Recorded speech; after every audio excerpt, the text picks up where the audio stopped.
Maligayang pagbisita at pagbabalik po sa ating munting channel.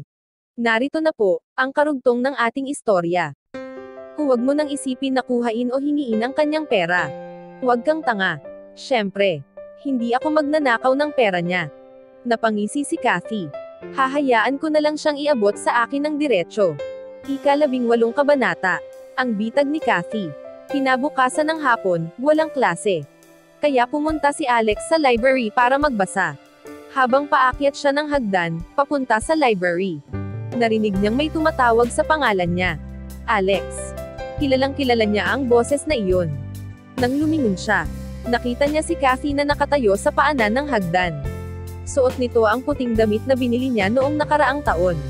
Nang makita ang kanyang ekspresyon, nadama ni Kathy ang tagumpay. Nangyayari ito ng eksakto tulad ng inaasahan niya. Naglakad siya palapit kay Alex at binigyan niya ito ng matamis na ngiti. Mukha ba akong maganda sa damit na ito? Natulala si Alex saglit. At saka siya sumagot. Anong kailangan mo? Hindi gusto ni Kathy ang tono ni Alex. Naging mabuti tayo noong magkasama pa.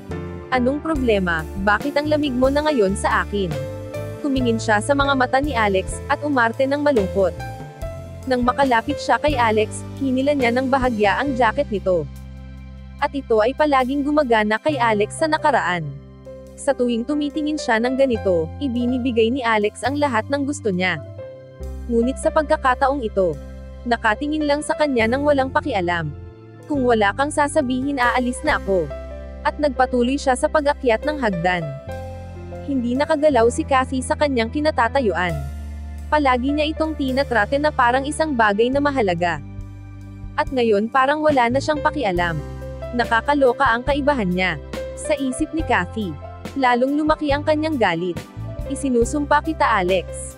Sa isip niya, hindi ako naniniwala kahit isang segundo, na hindi mo na ako gusto at mahal. Alex, malakas na sigaw ni Kathy. At nakuha ang atensyon ng lahat sa paligid niya. Alex, nasaan ang iyong puso? Noong nakaraang taon, marami akong mayaman at makapangyarihang lalaki na nagkakagusto sa akin. At isinuko ko silang lahat para makasama ka. Kahit kumakain lamang tayo sa cafeteria at gilid ng kalsada. Ibinigay ko sa iyo ang lahat, at ginagantihan mo ako sa pamamagitan ng pag-iwan sa akin ng walang puso. Nakatayo siya sa ibaba ng hagdan. Malakas na tono ng boses niya. Nang matapos siya, gumamit siya ng nakakaawang ekspresyon.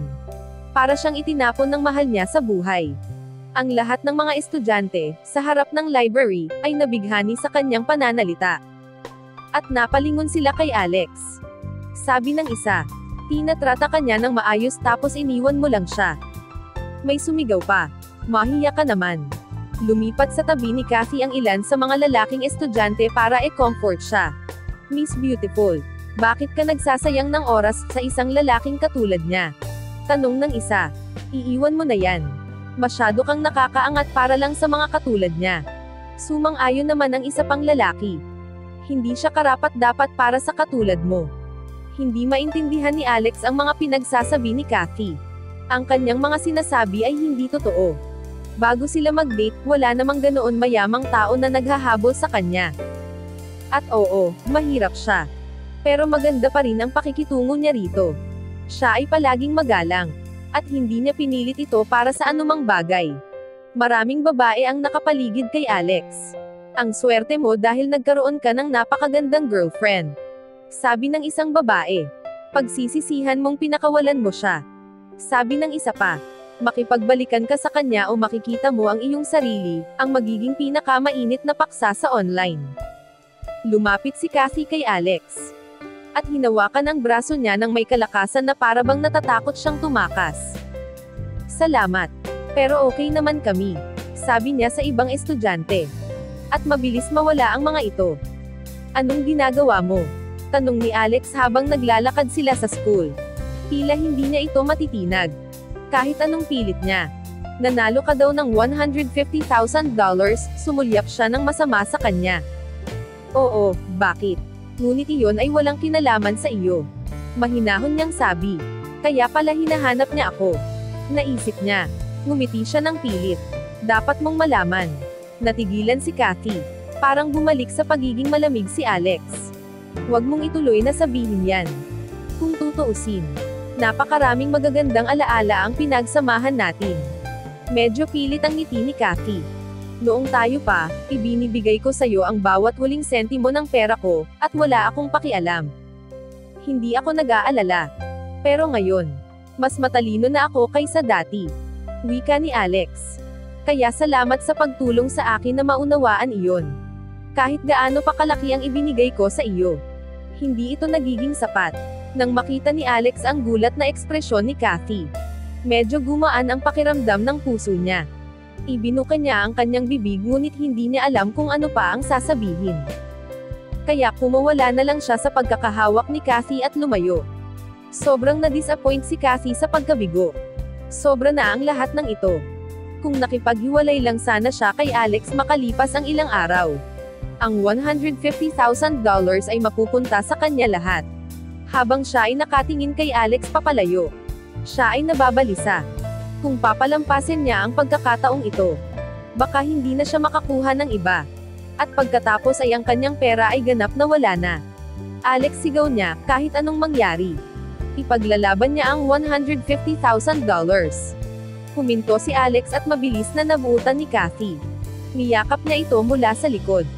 At idiniin ang mukha niya sa likod ni Alex. Alex, nagbago ka na. Hindi ka naging malamig sa akin kahit kailan. Tahimik niyang sabi. Hindi ko gustong sabihin ito sa iyo. Pero ngayon kailangan kong umamin. Alex, nakipaghiwalay ako sa iyo para sa ikabubuti mo. Para sa ikabubuti ko, tanong ni Alex. Napanganga ito sa kanya. Natulala at pinipilit na hindi tumawa. Para sa ikabubuti ko daw. Sa isip niya, ginawa ko ito para sa kapakanan mo. Humakbang siya sa harapan ni Alex at determinado ang ekspresyon ni Kathy. Noong tayo pa, sinubukan mong gumawa ng lahat ng klase ng part-time job para ibili ako ng regalo. At masarap na pagkain. Naawa ako sa'yo. At iyon ang dahilan kung bakit ako nagpasya na makipaghiwalay sa iyo. Totoo, tanong ni Alex. Magandang dahilan iyon para makipaghiwalay. Sa isip ni Alex. Totoo ba ito? Tanong muli ni Alex. Hindi ka ba naniniwala sa akin? Nanatiling seryoso ang ekspresyon ni Kathy. Nanatiling tahimik rin si Alex. At naramdaman niyang napapaisip si Alex. Nagpatuloy siya. Pero iba na ngayon. May pera ka na. Makukuha na natin ang mga bagay na kailangan natin, nang hindi ka nagtatrabaho at nahihirapan ng gusto. Ang lahat ay magiging maayos na ngayon. Naiintindihan mo na, sinubukan ko lang gawin kung ano ang pinakamahusay na tama. Hindi mo ako pwedeng isuko ngayon dahil may pera ka na. Gusto mo bang bumalik ako dahil lang sa pera ko? Tanong niya. Na nakatitig sa kanyang mga mata. Maging tapat ka. Tanong ni Alex. Wala akong pakialam sa pera. Ikaw lang ang lalaking pinapahalagahan ko. Hindi siya umiwas ng tingin. Ang pag-iwan sa iyo ay napakasakit sa puso ko. Mula ngayon, kahit na mawalan ka ng pera, palagi na ako sa tabi mo. Sumpaman. Pakiusap, Alex. Hayaan mo akong makasama ka muli. At yumakap ng mahigpit si Kathy sa kanyang mga bisig. Sa ilang saglit lang, napukaw at nahulog muli ang loob ni Alex, katulad ng mga nagdaang araw, na masaya pa sila, at dahan-dahan niya itong inakbayan. Nang maramdaman niyang hinawakan siya ni Alex, tinago ni Kathy ang kanyang nakakalokang ngiti. Sa totoo lang, akala ko ayaw mo na sa akin. Kumalas si Kathy sa pagkakayakap at humarap kay Alex. Nag-thumbs up ito sabay mahinang palo sa dibdib. Nakatingin si Alex sa magandang mukha ni Kathy. Gusto ni Alex na makasama siya habang buhay. Kung sincere si Kathy sa pagnanais na makasama siya muli, tatratuhin niya ito katulad ng dati. Kathy, gusto mo mag-transfer ako ng pera sa'yo? Inilabas ni Alex ang kanyang cellphone at magpapasa sa kanya ng pera sa sandaling sinabi nito na oo. Hindi, ngumiti siya. Sinabi ko na sa iyo na hindi ko ginagawa ito para sa pera. Itago mo na lang, kung may kailangan ako sasabihin ko sa'yo. Since buong buo na ang tiwala ni Alex sa kanya, hindi na kailangang humingi ng pera sa ngayon. Magkakaroon pa ng maraming pagkakataon sa hinaharap. Hinawakan niya ang braso nito, habang naglalakad sila sa campus. Naglakad sila papunta sa maliit na plaza, sa harap ng kantin. Kung saan ang isang uri ng kaganapan ang nangyayari sa isang pulang tent. Isang babaeng naka-ponytail ang lumapit kay Alex. "Hello po, kami ay mula sa local charity," sabi nito. "At sa huling 2 araw, nangangalap po kami ng pondo para sa mga mahihirap na bata, mula sa malapit na nayon. Ang mga pamumuhay nila ay napakahirap. Maari po ba kayong tumulong sa kanila?" "Sige. Mag-donate ako. Pwede ba ako mag-transfer through my phone?" sabi ni Alex. "Pwede po. Gamitin lang po ang code na ito." Inabot kay Alex ng dalaga ang impormasyon. "Maraming salamat po. Gagamitin po ang mga perang ito para matulungan ang mga pinakamahihirap na bata sa rehiyon." Inayos niya ang pagta-transfer sa kanyang telepono. Lumapit si Kathy. At sinusubukang tingnan kung magkano ang naibigay niya. Pero tapos na siya. Mula sa pulang tolda, napasigaw ang isang babae. "Wow, $130,000. Pagkarinig sa numerong ito, natigilan ang mga tao kaya tumahimik lahat. Napakalaki ng donasyon. Ang ibang mga estudyante ay nagbigay ng 20, 50 o $100 bawat isa. Ang mga donasyon na pinagsama ay hindi aabot sa $130,000. Ang lahat ay sabik na malaman kung sino ang nagbigay ng labis. Ang ganoong uri ng pera ay maaaring makabayad para sa matrikula ng ilang mga mag-aaral. Ikaw pala ang nag-donate, sabi nung babaeng nakapusod. Napagtanto ang katotohanan habang nakatingin kay Alex. "Nag-donate ka ng $130,000. "Oo, gusto ko lang tumulong sa mga lokal na bata," sabi ni Alex sabay kibit-balikat. Nagkukumpulan ang lahat. Nakatitig sa kanya na para bang isa siyang celebrity. "Ano ang iyong pangalan?" tanong ng mga babae. "Sisiguraduhin kung makukuha mo ang tamang pagkilala para sa iyong malaking donasyon." Naglabas siya ng panulat at papel.